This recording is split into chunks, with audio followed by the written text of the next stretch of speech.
अगर आपने रीनीट 2026 दिया है और कहीं ना कहीं एग्जाम को लेके और अपने स्कोर को लेके और अपने सीट को लेके स्ट्रेस में है, तो आज की ये वीडियो और आज की ये अपडेट आपको कहीं ना कहीं स्ट्रेस से फ्री कर सकती है। नेशनल मेडिकल कमीशन ने 2026 में कॉलेज परमिशन को लेके नियमों में कुछ बदलाव किए हैं। आज इस वीडियो में हम जानेंगे कि क्या बदलाव ये हुआ है 2026 में नए कॉलेजों को परमिशन को लेके। साथ में ये भी जानेंगे कि स्टूडेंट को क्या बेनिफिट होने वाला है, कॉलेज को क्या बेनिफिट होने वाला है, गवर्नमेंट और प्राइवेट में से किनको सबसे ज्यादा बेनिफिट होने वाला है। तो नमस्कार, मैं Rohan Singh get my university के इस चैनल पे आप लोगों का स्वागत करता हूं। Friends, medical admission, counselling, cut off, college की जेन्युइन जानकारी के लिए आप हमारे चैनल को सब्सक्राइब करिए, ज़्यादा से ज़्यादा मेडिकल एस्पिरेंट्स को शेयर करिए, जिससे 2026 में एक बेहतर ऑप्शन ले सकें। तो फ्रेंड्स, अब जानते हैं नेशनल मेडिकल कमीशन ने 2026 में अपने नियमों में क्या बदलाव लाया है, क्या रिफॉर्म हुआ है। तो बेसिकली आप समझें, एमबीबीएस सीट का जो कैपिंग है वो हट गया है। आगे मैं एक्सप्लेन भी करूंगा। साथ में जो है पॉपुलेशन रूल जो था एमबीबीएस सीट्स को लेके, वो हटा दिया है। साथ में आपको डिस्टेंस जो हॉस्पिटल और कॉलेज का है वो भी इन्होंने हटा दिया। तो easy easier medical college expansion हो जाएगा और इसमें लोग पैसा भी लगाएंगे और कॉलेज ज्यादा से ज्यादा खुलने की संभावना गवर्नमेंट के तरफ से भी और प्राइवेट कॉलेजों की तरफ से भी होने लगे। अब विस्तार में जानते हैं इस चेंजेस के बारे में। तो पहले तो एमबीबीएस सीट का जो कैपिंग था 150 सीट्स का, वो खत्म कर दिया गया है। फ्रेंड्स, पहले अगर आप मेडिकल कॉलेज के परमिशन के लिए जाते थे तो आपका कितना भी अच्छा इंफ्रास्ट्रक्चर हो, हॉस्पिटल हो, बट आपका 150 सीट्स का कैपिंग था, इससे ज्यादा आपको परमिशन नहीं मिलता था।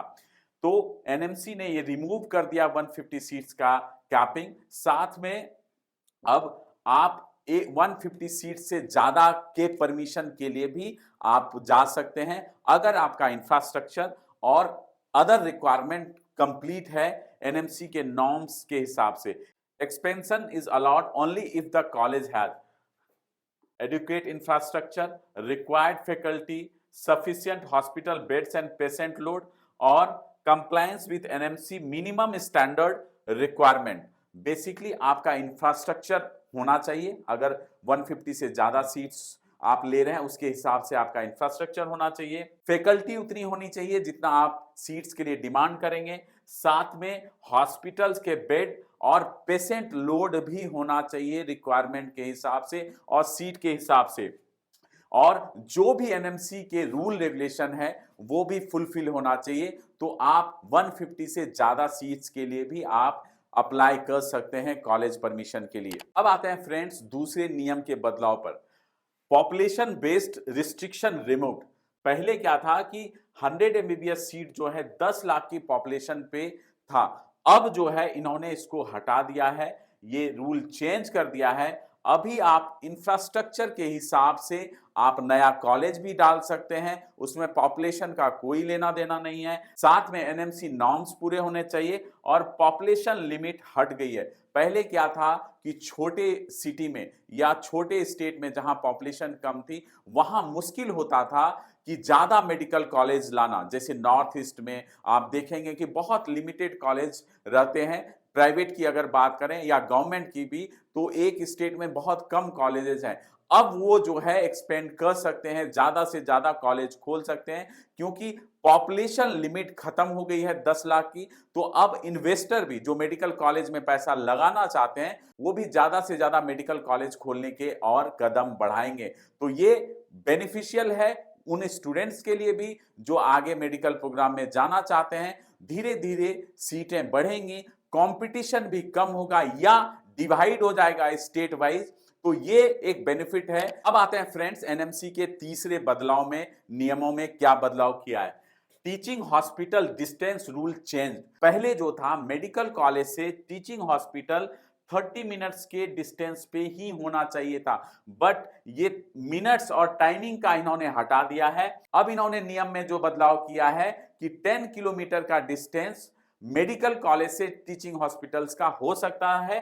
साथ में नॉर्थ ईस्ट में जो है ये जो है 15 किलोमीटर का डिस्टेंस का इन्होंने नया नियम डाला है। इससे क्या होगा, बहुत सारे ऐसे स्टेट हैं जहां गवर्नमेंट कॉलेज के अलग इंफ्रास्ट्रक्चर होते हैं और उनके सिटी हॉस्पिटल अलग होते हैं, तो वो डिस्टेंस मैटर करेगा और इससे और भी कॉलेजेस ओपन हो सकते हैं। खास करके अगर गवर्नमेंट की मैं बात करूं, इनमें खास करके नॉर्थ ईस्ट एरिया में ज्यादा से ज्यादा गवर्नमेंट कॉलेज खुल सकते हैं। अब फ्रेंड, मैं इसको समराइज कर देता हूं कि जो नियम में बदलाव हुए हैं, जो चेंजेस आए हैं एनएमसी के, उनमें क्या क्या इंपैक्ट कर रहा है। तो पहला, 150 सीट्स का कैपिंग हट गया है, तो नंबर ऑफ सीट्स इजीली बढ़ सकते हैं। जिनके पास इंफ्रास्ट्रक्चर है, जो इंफ्रास्ट्रक्चर डेवलप कर सकते हैं या हॉस्पिटल्स डेवलप कर सकते हैं, एनएमसी के नॉर्म्स को पूरी कर सकते हैं, वो ज्यादा सीटों के लिए भी अब जा सकते हैं, जिससे ज्यादा सीट भी बढ़ेगी। मेडिकल स्टूडेंट का बेनिफिट होगा, आइदर गवर्नमेंट और प्राइवेट। और जो भी मेडिकल कॉलेज खोलने के लिए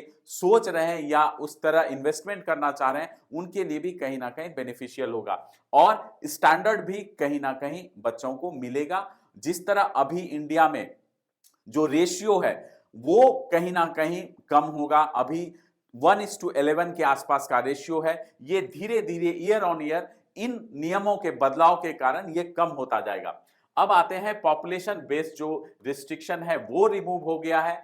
इससे बहुत सारे ऐसे स्टेट में बेनिफिट होगी जो कि ज्यादा से ज्यादा कॉलेज खुलने को, seat expansion is no longer restriction by state population norm. तो इसका फायदा कई सारे ऐसे स्टेट हैं जहां कम मेडिकल कॉलेज हैं, वहां फायदा होगा। ज्यादा से ज्यादा मेडिकल कॉलेज गवर्नमेंट और प्राइवेट दोनों खुल सकेंगे।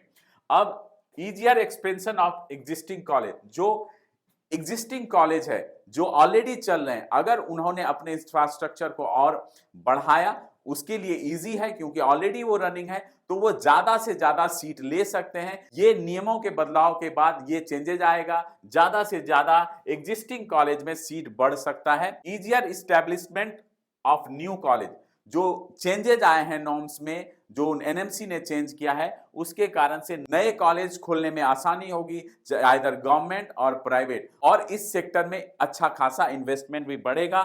ओवरऑल स्टूडेंट को बेनिफिट होगा इससे। साथ में अब आते हैं expected increase in MBBS and PG seat, और एमबीबीएस और पीजी सीट में भी ग्रोथ आएगा। Expected growth in medical education capacity across India the coming year, आगे के सालों में इन नियम के कारण यूजी और पीजी सीट्स में बढ़ोतरी होगी, जिससे स्टूडेंट को कहीं ना कहीं मेडिकल सीट्स, पीजी सीट्स मिलने में बेनिफिट होगा। टीचिंग हॉस्पिटल डिस्टेंस रूल, जैसे मैंने आपको बताया कि टीचिंग हॉस्पिटल का डिस्टेंस रूल चेंज हो गया है, अब 30 मिनट्स के अलावा 10 किलोमीटर्स अदर स्टेट में, और जो है नॉर्थ ईस्ट में 15 किलोमीटर का हो गया है, जिससे खास करके गवर्नमेंट कॉलेज खुलने में सरकार को सुविधा होगी और ज्यादा से ज्यादा कॉलेज खुल सकते हैं। इन नियम के बदलाव से आगे सालों में मेडिकल सीटें भी बढ़ेंगी, मेडिकल स्टूडेंट को इससे फायदा होगा, कंपटीशन डिवाइड होगा, काउंसलिंग के नए ऑप्शंस मिलेंगे। तो ओवरऑल कहीं ना कहीं स्टूडेंट को इस नियम से बेनिफिट होगा, क्योंकि ज्यादा से ज्यादा कॉलेज खुलेंगे और ज्यादा से ज्यादा ऑप्शंस मिलेंगे। बट ऐसा नहीं है कि सबको सीट मिल जाएगी, क्योंकि जो एनएमसी का नॉर्म्स है उस हिसाब से कॉलेज खुलेंगे और कॉलेज का स्टैंडर्ड भी बरकरार रहे, ये एनएमसी को ध्यान देना पड़ेगा।